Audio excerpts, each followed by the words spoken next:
Hey there, you are listening to the Downtime episode 20.5 of our D&D series, Judgement.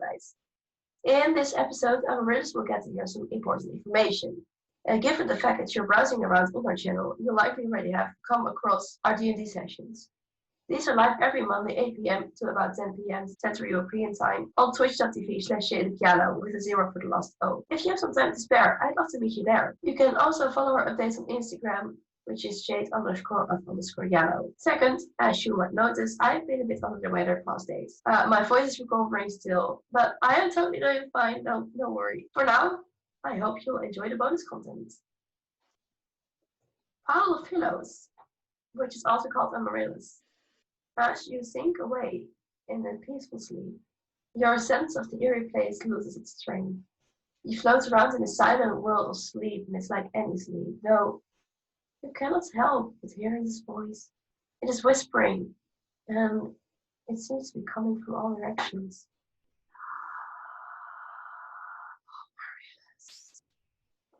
What would you like to do? 1, be very confused. 2, reply, what? What? What is it? You do recognize the voice as Ophelia's. What do you want, miss? What do you want from me? I'm here to help you. With what?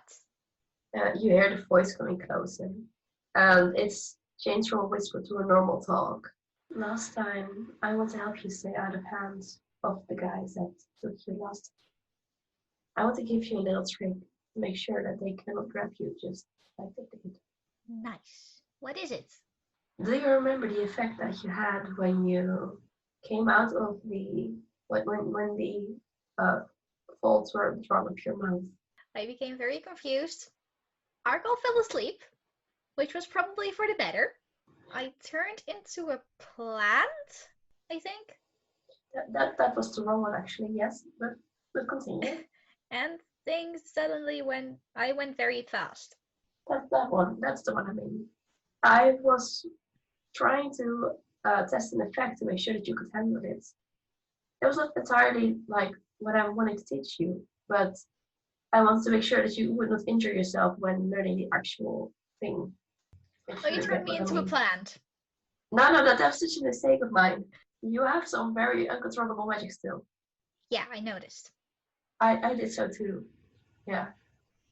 Anyways, so some elves can actually use a special power, allowing themselves to teleport small distances. So imagine that someone attempts to kidnap you. You can just teleport away from them and do something they didn't expect.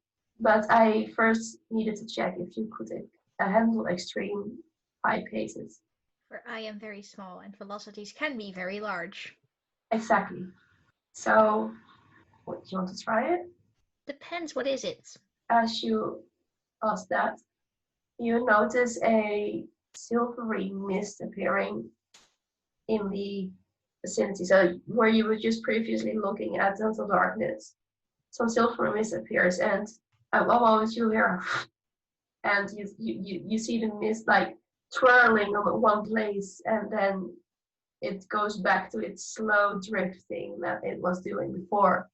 And on another side, you notice a bit of the mist drifting apart, and there is standing Ophelia Thompson. That's spectacular. Nice. How did you do that? That is some of the energy that I can channel, my child. I can teach you this, but I need you to promise not to use it just for walking everything, because it is something that does cost a great deal of my power. Seeing as we have a cart, I don't really need to walk many places, so I don't think I'll need it for mundane things. It's fair. So she comes closer. And okay, so the first thing I'm going to teach you is to actually summon the silvery mist, because that's the power that you use to move along. Okay. She holds out her hand and motions you to put your hand on top of it. Amaryllis does so. So there's this one spell that doesn't cost that much energy, which you can use to create a few effects. Do you know how to use that one? Do I? as far as the station. I just gonna say, I have to look. I just want to make sure they don't. Yes, I do. Could you show me to make a silver mist, maybe? Amaryllis will attempt to do so without causing anything to, blow up again. That just works fine. And without lighting a fire. So, mist. From the palm of your hand, you see like one little bit of silvery mist moving up. And as it does, it's getting followed by a few more bits of mist. It is not much. It's like as if your hand is a bit damp and the water is evaporating. But it is a bit. You can definitely see that you are quite instantly learning the effect. And the feeling looks quite happy. Okay, that's very good, my child. So the next thing is look at the points around you. Everything's dark. Like, everything. Oh, yes, that's my bad. And you instantly notice the environment change. And as it does, you recognize it. It is the village of Barnwich. Which type? Barnwich. The one that you were used as a child. Yes. Proper Barnwich, yes. So, Amaryllis looks very happy to see, though, the home she recognizes. don't mind, though. People will not see you this day. Because you're not physically here. Alright. Can I see my parents, though? Or can I not? Is that not allowed? You can, definitely. And like she motions you to go to join her towards the home.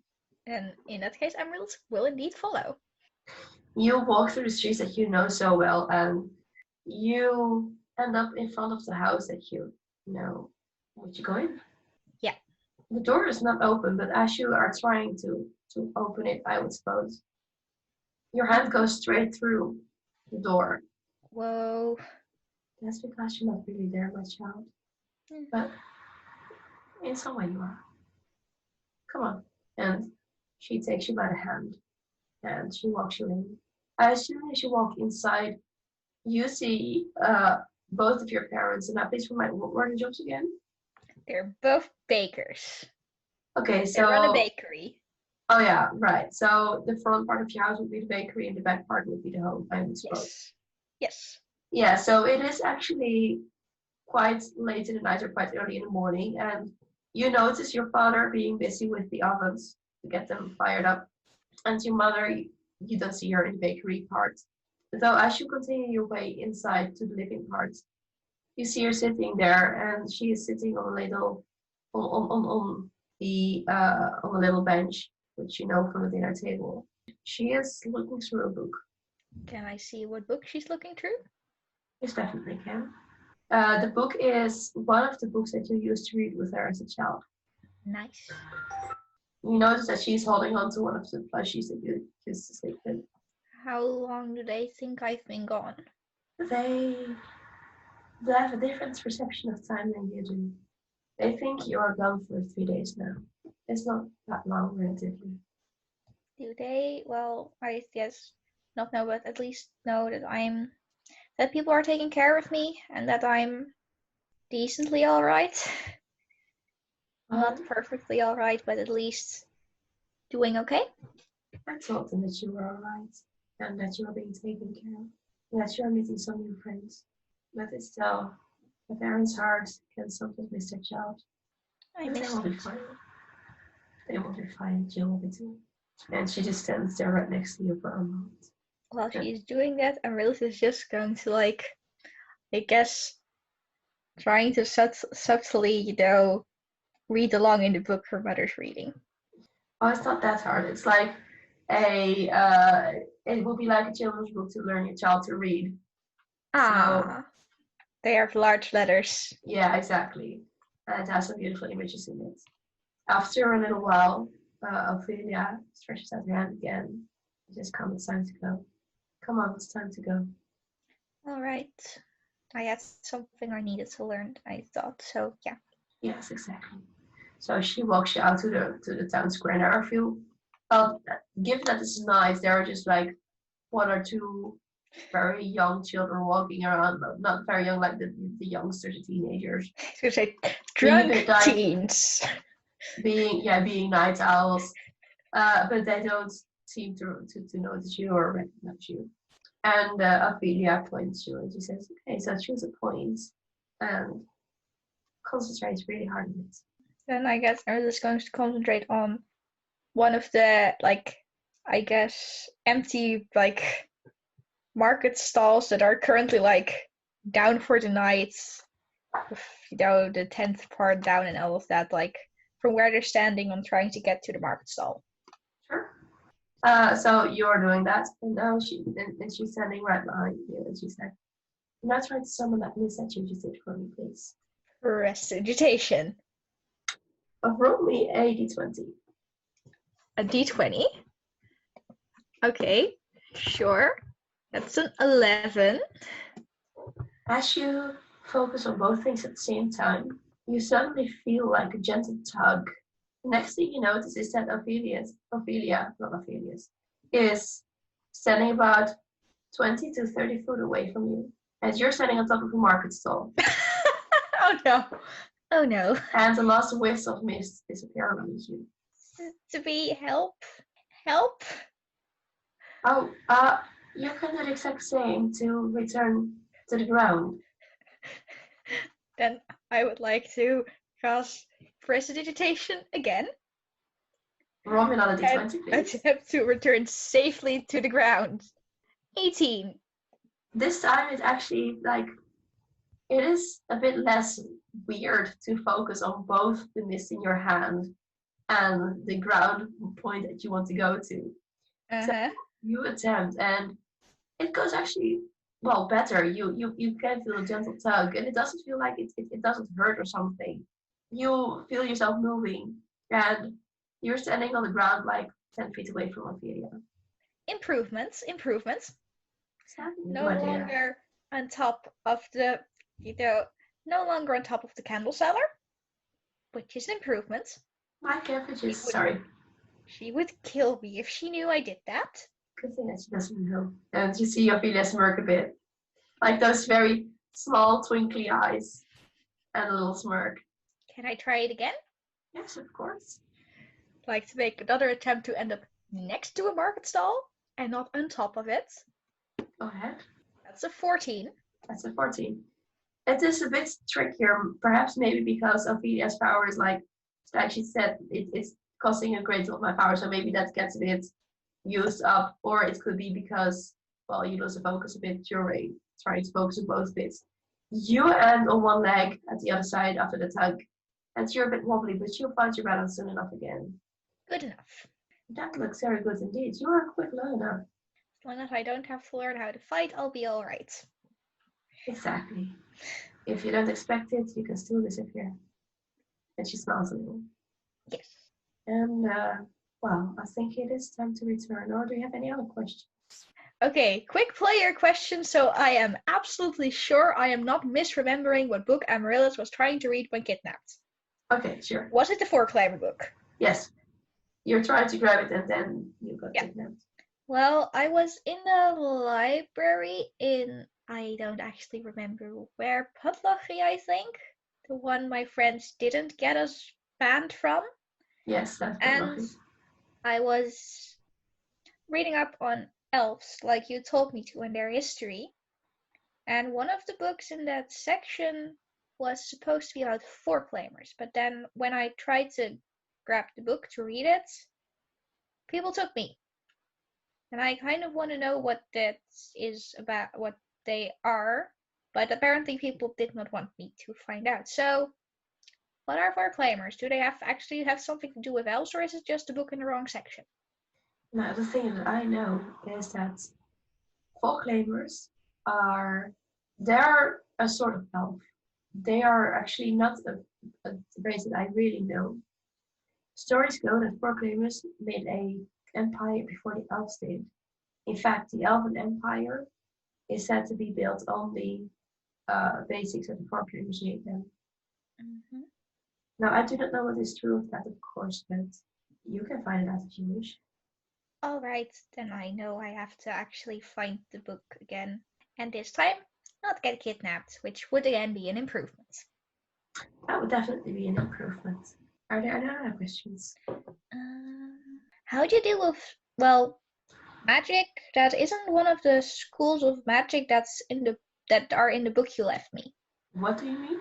Magic is not Well, one of schools? yeah, because like in the beginner book you gave me, there's like descriptions of schools of magic and how to recognize them. But when I tried to recognize the magic on something my friends had, it wasn't any of that. It was just weird. Really, really weird. So yes, the book. There is information about schools indeed, and if the magic does not resemble one of the schools, it could mean two things. It either means that it just doesn't, that it's combined between a few schools, Uh-huh. and the other thing is that it is actually very ancient magic. Okay. I have a third thing which might be less of a question and more of a you might like to know because I might have messed up history. Now, did you? Why did you? You are probably aware of the fact that every year of the stories about Ishnat and everything, and that he's Yes. supposed to be well, very much not alive. Yes, and she looks at you and is listening very Um, intensely. as you said, I am not good at controlling my magic all the time, I know that, my child. I know that. and I might have caused an alive Ishnat, and now I might not ever be getting presents at Midwinter anymore because he doesn't like me. Ishnat will be dead, you see. Isn't he alive in all of our hearts? There's a difference between alive in people's hearts and alive physically running around in the world. If you believe hard enough, it is there. All right. It's...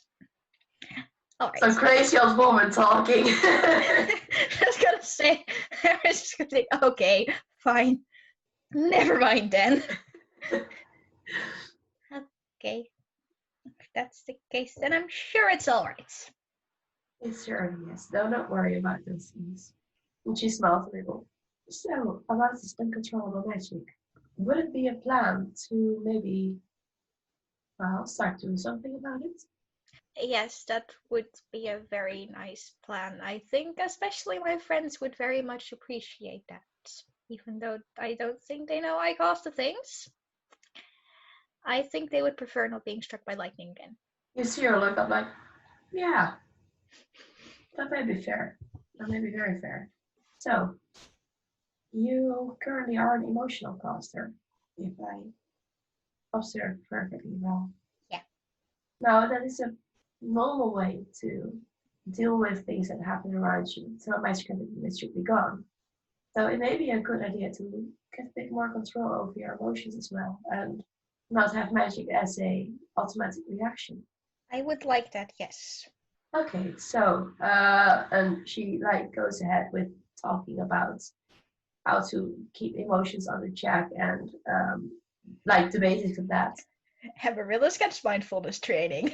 Exactly that.